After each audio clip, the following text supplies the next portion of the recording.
Jeden strih, ale viacej druhov látky. A aký je v nich rozdiel? Naša základná látka je likra pletená v Česku. Je veľmi príjemná na dotyk, vhodná aj na bežné nosenie a ideálna na aerobný šport. Túto bežnú likru máme vo veľa farbách, nie iba v čiernej. A je aj veľmi pevná, takže absolútne ideálna na sťahujúce legíny.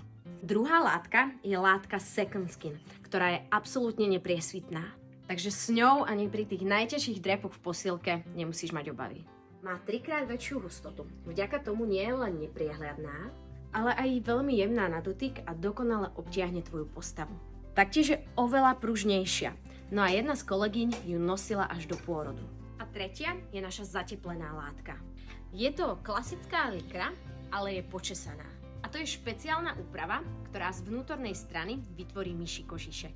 Vďaka tomu sú legíny nielen teplé, ale aj veľmi mäkké. Tak čo? Ktorá z našich látok je ideálna pre teba?